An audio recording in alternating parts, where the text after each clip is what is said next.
Red rose season 1 পর্ব 7। লেখিকা ফারহানা নিজম। লেখিকার কিছু বার্তা কঠোরভাবে প্রাপ্তবয়স্ক এবং মুক্তমনাদের জন্য উন্মুক্ত। আমি পাইনি খুঁজে, আমি জানি না মিহি আপু এখন কোথায় আছে। নিকি আপু, কথাটা বলতেই গলা ধরে আসে উৎসার, কান্নায় ভেঙে পড়ে সে। এদিকে নিকি সাবিনা পাটোয়ারির রুমে ছিলেন। সাবিনা পাটোয়ারি পলকহীন দৃষ্টিতে সিলিং ফ্যানের দিকে তাকিয়েছিলেন। নিকি উৎসার কথা অস্থির হয়ে বলল, কি মিহিকে পাসনি মানে কি?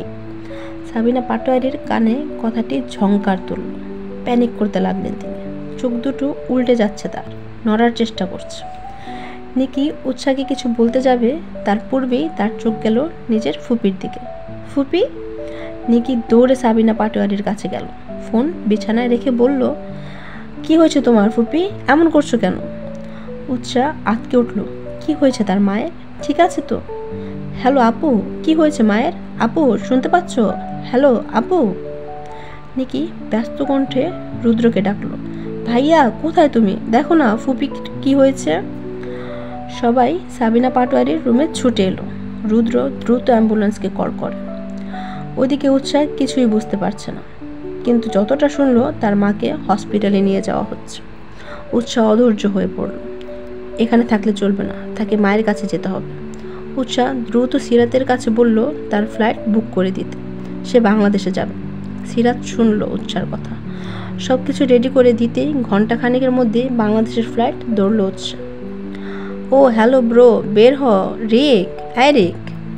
জিসান আর কেয়া সে কখন থেকে ঐশ্বর্যের দরজায় নক করছে। কেয়া ঠাস করে একটা কিক করলো দরজায়। ঐশ্বর্য এলোমেলো অবস্থায় বেরিয়ে আসে। পেছন থেকে একটা ফর্সা মেয়েও বেরিয়ে এলো। কেয়া লজ্জায় ড্রয়িং রুমে চলে গেল। ফর্সা মেয়েটা ঐশ্বর্যের গালে ছুঁয়ে বলে, bye Rick, have a nice day. মেয়েটি বের হতে ঐশ্বর্য ডাইনিংয়ে গিয়ে অ্যাপেল নেয়। জিসান মলিন মুখে শুধান, কবে তোর শেম হবে বলতো, শেমলেস ম্যান। ঐশ্বর্য বাঁকা হাসলো। জিসান তেতে উঠল, সকাল সকাল মেয়ে নিয়ে এত।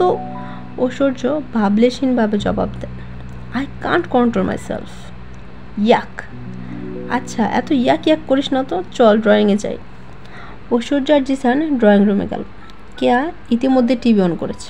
সোফায় বসে পড়ল। ঐশ্বর্য আর জিসান এসে ওর পাশে বসলো। মিস মুনা ওদেরকে অরেঞ্জ জুস সার্ভ করলেন। কেয়া ফোন বের করে KFC-তে অর্ডার করছে। এই রিক, বার্গার অর্ডার করি। ওকে দে। কেয়া অর্ডার করে দিল। ঐশ্বর্য জুস খেতে খেতে বলে, বাই দ্য ওয়ে আমার নতুন কেয়ারটেকার কোথায়? জিসান ফিক করে হেসে উঠল, মনে হয় তোর স্টুপিড ভাবনা বুঝে গেছে, তাই আসেনি। ঐশ্বর্য বাঁকা চোখে তাকায় জিসানের দিকে। Are you sure? আচ্ছা তোর কি মনে হয় আমি ওকে ছেড়ে দেব? No way.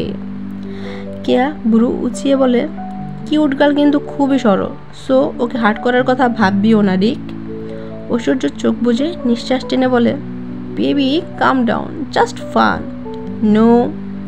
ঐশ্বর্য দাঁত দেখিয়ে বলে, আই ক্যান ডু ইট। জিসানের কেয়া দৌড়ে ঐশ্বর্যের পিছু পিছু গেল। No way, she is innocent. Aishwarya ছাদে দৌড়ে গেল। কেয়া জিসান ওই দিকেই গেল। মা। উৎসাহ নিজের মায়ের এমন করুণ অবস্থা দেখে ফুপিয়ে উঠল। এয়ারপোর্ট থেকে সোজা বাড়িতে না গিয়ে সিলেটের নর্থ ইস্ট মেডিকেলে গেল। সাবিনা পাটোয়ারিকে ওখানেই ভর্তি করেছে রুদ্র। নিকি উৎসাহকে দেখে দৌড়ে ওর কাছে আসে। উৎসাহ শব্দ করে কেঁদে উঠল। আপু, মা কেমন আছে এখন? এখন ঠিক আছে, তুই কেন এত তাড়াহুড়া করে আসতে গেলি? উৎসাহ কিছু বলতে যাবে, তার আগেই আফসানা পাটোয়ারি বলে ওঠে, নিশ্চয়ই ওখানে জায়গা হয়নি, আর না হলে কোনো কুকীর্তি করে এসেছে।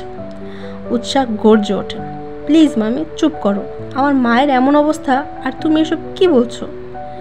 তো কি বলবো, মা মেয়ে তো আমাদের জ্বালিয়ে শেষ করছিস। শহীদ আফসানার কথা শুনে বিরক্ত হয়ে বলল, আফসানা এবার থামো তুমি, একদম কথা বলবে না তুমি। আর এই তুই কে রে আমাকে থামানোর? সত্যি কথা সহ্য হয় না তাই তো? প্লিজ মামি, আমি রিকোয়েস্ট করছি তুমি একটু থামো। আফসানা পাটোয়ারি আর কিছু বললেন না। উৎসাহ নিজের মায়ের সঙ্গে দেখা করলো। প্যানিক অ্যাটাক হয়েছে ওনার। নিকি বুঝতে পারলো মিহির কথা শুনেই সাবিনার এমন অবস্থা হয়েছে। সূক্ষ্ম শ্বাস ফেলল নিকি। উৎসাহকে সান্ত্বনা দেওয়ার চেষ্টা করে। রুদ্র এসে উৎসার পাশে বসলো। চিন্তা করিস না, সব ঠিক হয়ে যাবে। উৎসা রুদ্রকে জড়িয়ে ধরে কেঁদে উঠল। ভাইয়া, আমার মায়ের কিছু হলে আমার কি হবে? আমার তো কেউই নেই। রুদ্র উৎসার কথায় আদুরে হাত বুলিয়ে দেয়। কিচ্ছু হবে না ফুপি। আর কে বলেছে তুই একা? আমরা আছি না, চিন্তা করিস না। রাতের দিকেই সাবিনা পাটোয়ারিকে হসপিটাল থেকে বাড়িতে নিয়ে আসা হলো। উৎসা বেশ চিন্তায় আছে। হোস্টেলের গার্ডকে তো কিছুই জানানো হয়নি, এখন যাওয়ার পর কি তাকে থাকতে দেবে? উৎসা বেশ চিন্তায় আছে। এর মাঝে কেয়ারটেকারের জবটাও হয়তো এখন আর থাকবে না। আর না ঐশ্বর্য আর জিসানের ফোন নাম্বার আছে উৎসার কাছে। কাউকেই কিছু জানাতে পারবে না সে। আকাশ পাতাল ভাবতে ভাবতে ঘুমিয়ে গেল উৎসা। সে জানেই না জার্মানি থেকে আসার পর তার জীবনে কি হতে চলেছে। হয়তো নতুন কিছুর সূচনা। মাঝে মাঝে আমাদের ভবিষ্যৎ আমাদের চোখের সামনে ঘুরে, অথচ আমরা তা দেখেও না দেখার বান করে থাকি। হয়তো কেউ কেউ বুঝতে পারে, আবার কেউ বুঝে না। কিন্তু দিন শেষে যখন ভবিষ্যতের কথা ভেবে হতাশ হই।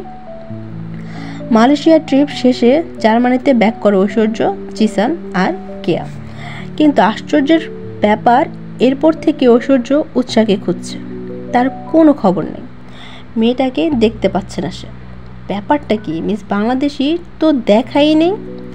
জিসানের কথায় বেশ ভাবনায় পড়ে গেল ঐশ্বর্য। মেয়েটা আসলেই গেল কোথায়? ঐশ্বর্য উঠে রিঙ্কি থেকে একটা গাড়ির কি নিল। এখন কোথায় যাবি তুই? মিস রেড রোজের হোস্টেলে। জিসান অবাক হলো। ঐশ্বর্য মিস বাংলাদেশের পিছনে যেভাবে পড়েছে তাতে এটা তো কনফার্ম, আর ছাড়াছাড়ি নেই। হোস্টেলে যাওয়ার পর সিরাতের সঙ্গে দেখা হয় ওদের। মিস উৎসাহ কোথায়? ঐশ্বর্যের সোজা সাপটা প্রশ্ন। কিন্তু সিরাত দুজনের মধ্যে কাউকেই তো চিনে না। আপনারা কে? জিসান ফুস করে শ্বাস টেনে বলে, hi, me Zisan and he is Rick. Sirat ব্রু যুগল কুচকে নেয়। আপনাদের উৎসার সঙ্গে কী কাজ? ঐশ্বর্য কিছু বলল না, তবে জিসান বলে, অ্যাকচুয়ালি মিস বাংলাদেশি আমাদের বাড়িতে কেয়ারটেকারের কাজ নিয়েছে, কিন্তু উনি একদিন গিয়েছে আর যায়নি। সিরাত বুঝতে পারলো তাহলে উৎসাহ এ লোকগুলোর বাড়িতে কাজ করে। ও, কিন্তু উৎসাহ তো এদেশে আর নেই। দেশে নেই কথাটা মস্তিষ্কে বেশ প্রভাব ফেললো ঐশ্বর্যের। নেই মানে? কোথায় গেছে? আসলে ওর মায়ের প্যানিক অ্যাটাক হয়েছে, আর উনি তো প্যারালাইজ, তাই উৎসাহ কাল রাতেই বাংলাদেশে চলে গেছে। ঐশ্বর্য যেন কথাটা নিতে পারছে না। মেয়েটা কি করে যেতে পারে? হাও? যে ফিলিংস তার মনে আছে তা ফিজিক্যালি ক্লোজ করতে চায় ঐশ্বর্য, কিন্তু তার আগেই মেয়েটা চলে গেল। ঐশ্বর্যের প্রচণ্ড রকম রাগ লাগছে। আচ্ছা, তাহলে আমি আসি, আমার লেট হচ্ছে। সিরাতের কথায় জিসান বলে, ইয়া, থ্যাংক ইউ। সিরাত যেতেই ঐশ্বর্য গাড়ির ডিক্কিতে সজোরে হাত দিয়ে বাড়ি দিল। Damn it. কাম ডাউন রিক, কি হলো তোর? হাউ ডিয়ার শি, এভাবে কি করে যেতে পারে? হোয়াট গোয়িং অন রিক, তোর হয়েছেটা কি? কি চাস তুই মিস বাংলাদেশের থেকে? তুই কি ভালোবেসে ফেলেছিস নাকি? No way, just sexual needs. Zisan বুকে হাত গুজে গাড়ির সঙ্গে হেলান দিয়ে দাঁড়ালো। তুই কি আমাকে বোকা? তুই কি আমাকে বোঝাচ্ছিস নাকি নিজেকে? আই ডোন্ট নো, বাট আমি ফিজিক্যাল নিডস, সেক্সুয়াল নিডস ছাড়া কিছুই বুঝি না। নাথিং। Okay fine. ঐশ্বর্য গাড়িতে উঠে বসে। তার মধ্যে আপাতত কি চলছে নিজেই বুঝতে পারছে না। লাভ, এটা জাস্ট আসক্তি ছাড়া কিছুই নয়। আর এটা ঐশ্বর্য চৌধুরী প্রুভ করে দেখাবে।